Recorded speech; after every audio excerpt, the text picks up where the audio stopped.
In St. Paul, dozens of people are demanding investigators release police body camera video from when an officer shot and killed a man because they believe he didn't deserve to die.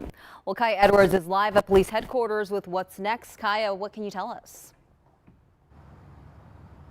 Hi, Gia. The St. Paul police chief says we can expect to see that body camera footage tomorrow. That's when it's expected to be released, but only after the family of Ronald Davis has a chance to watch it first. The Minnesota BCA says Davis rear-ended a squad car and says when he got out, he was holding a knife but ignored commands to drop it. Now, during that confrontation, Officer Stephen Matson shot Davis, and the BCA says a knife was recovered next to his body. Well, last night, more than 60 people marched to the site of his death, some saying they don't believe Davis had a knife. He was a young man on his way. He had finished an apprentice program. He was about to start another one. This was a young man who had a lot of skills. He talked about building houses. So he was educating himself and improving himself, and the St. Paul Police Department took a gift away from our community. St. Paul Mayor Melvin Carter has requested that the police chief release the video as soon as reasonably possible. Again, that is expected to happen tomorrow. Yeah, and we will be on top of that. All right, thanks, Kaya. Breaking overnight, a cat nursed back to life after a fire in St. Paul. Take a look. It happened around 3:30 this morning near the corner of Stinson and Hennepin.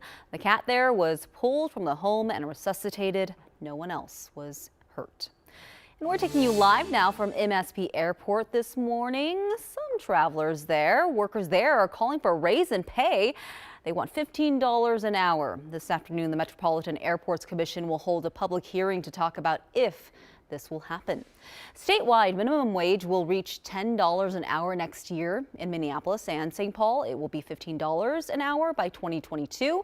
And right now in Wisconsin, the minimum wage sits at $7.25 an hour. Here's a look at some other top stories in your morning rush. A St. Paul pastor is sending a message of healing to his community. Rayvell died the way he lived, for the Lord and with his Bible. Police say 41-year-old Rayvell Carter was shot and killed last Wednesday night as he left Bible study at St. Albans Church of God in Christ. He was the nephew of Pastor William Land. Land acknowledged Carter's faults, including time behind bars, but said Carter was a changed man when he returned to church. Police have yet to make any arrests in this case. Inver Grove Heights police are investigating a threat that shut down a high school homecoming dance. It happened Saturday night at Simley High School.